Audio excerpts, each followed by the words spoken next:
আমার গাড়িটা হঠাৎ করে রাতের অন্ধকারে হারিয়ে গেছে। তখন আনুমানিক সময় রাত ১:৩০ হইতে ৩টা এর মধ্যেই গাড়িটি হারিয়ে গেছে। মানে চোর চোর নাকি? হ্যাঁ, সেটা ঘর থেকে হারিয়ে গেছে। এটা অবশ্যই চোরে কোনো পরিকল্পনা করে এই গাড়িটি নিয়ে গেছে। মধ্যরাত্রিতে যখন আমরা উঠেছি ঠিক সেই সময় দেখতে পেলাম ঘরের হ্যাজবলটি ভাঙা। সেই ঘরের হ্যাজবলটি ভেঙে গাড়িটি নিয়ে উধাও হয়ে গেছে। মানে সে কিছু করেন নাই নাকি? হ্যাঁ, আমরা চোরকে শনাক্ত করতে পারিনি, কিন্তু সকাল হওয়ার পরে আমরা থানায় এই গাড়িটির উপর একটু জিডি করেছি। যখন গাড়ি হারাইছে তখন আমি ছোট, মানে ঘুম থেকে উঠে শুনি চিল্লাচিল্লি শোনার পর আমি এখানে দৌড়ে আসি, এসে দেখি যে গাড়ি হারাইছে।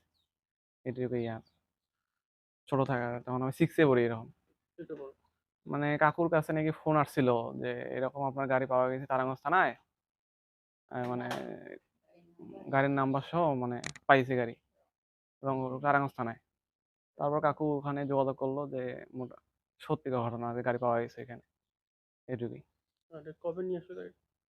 গাড়ি কবে নিয়ে 5 জুলাই বুধবার মানে তারাগঞ্জ থানায় কাকু গেছিল, ওখান থেকে কাকুর কাছে গাড়িটা হ্যান্ড ওভার করছে কাকুর কাছে। আমি পাশের রুমে ছিলাম। রাত্রে বেলা ওই দেখি দরজা খোলা এবং সকালবেলা দেখি গাড়ি নেই। সকালে যখন গাড়ি নেই তখনই দেখলাম, ছেলে জিজ্ঞাসা করলাম যে গাড়ি কোথায় রাখছিস? গাড়ি তো রুমে ছিল। গাড়ি কই? এই তো বোধহয় শেষ, হারিয়ে গেছে। এই পর্যন্ত। পরের দিন তো ওই যে জিডি করলো। কোথায় জিডি করলো? এটা পীরগেছা থানা। ঠিক আছে। আমি 2010 সালে গাড়িটি ক্রয় করি। আর গাড়িটি আমার হারিয়ে যায় 2012 সালে। ওটা মাসটা হচ্ছে অক্টোবর 2012। আর গাড়িটি আমি ওই শোয়ার ঘরের পাশেই ছিল। আর সেখান থেকে রাত আনুমানিক আমি অবশ্য ওই বাজার ঘাট করে দেখা যায় যে অনেক রাত্রে করে বাড়ি ফিরি। ওই ঘুমানোর পরে ঘরের হ্যাজবল পিছনে ভেঙে গাড়িটি নিয়ে যায়। পরে রাত শেষ হওয়ার পরে দেখি যে এগুলো ভাঙা। পরে ঘরের ভিতরে প্রবেশ করে দেখি আমার গাড়িটি নেই। পরে আমি পীরগাছা থানায় একটি জিডি করি। আর সেই জিডির করে রাখি। আর আমি গাড়িটির আর কোনো হদিস পাইনি। তারপরে এখন নিরাশ, প্রায় 10 বছরের পার হয়ে গেল। তারপরে এই আমার ওই জিডি অনুসারে বিআরটি এর খোঁজ নিয়ে দেখেন, যাই হোক একটা অভিযান চালাচ্ছিলেন গাড়ি ধরার, একটা চোরাই গাড়ি ধরার একটা অভিযান। সেই অভিযান চালাতে গিয়ে তারাগঞ্জ থানা রংপুর,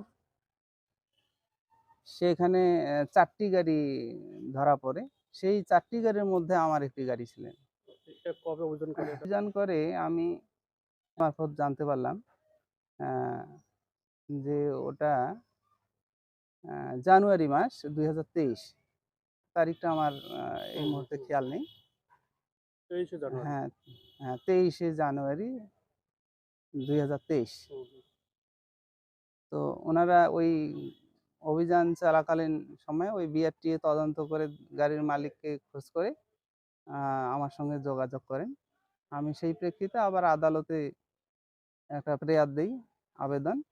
সে আবেদনের মানে অনুযায়ী আমি সেখানে কাগজ সোপর্দ করি। তারপরে তেনারা আমাকে এই ৫ আ ৫/৭/২০২৩ আমাকে গাড়িটি হস্তান্তর করেন। অনুভূতি তো আমি আসলে এটা আমার ১ম জীবনের একটা ইনকামের এই গাড়িটি। আমি আ এই গাড়িটি পাবো এটা কখনোই প্রত্যাশা করিনি। তো পাওয়ার পরে যেটা মনে হলো যে না আসলে আমি আ হয়তো কোনো ভালো কাজ করছিলাম। সেই প্রেক্ষিতে আ সৃষ্টিকর্তার অশেষ কৃপা এবং তার সাথে আমি ধন্যবাদ জানাবো তারাগঞ্জ থানা কর্তৃপক্ষকে, যেনারা আমাকে অ্যা আমার গাড়িটি উদ্ধার করার যে সহায়তা করেছেন। অ্যা তাদের মাধ্যমে আমি এই গাড়িটি পাওয়াতে আমি নিজেকে খুব ধন্য মনে করি আরকি।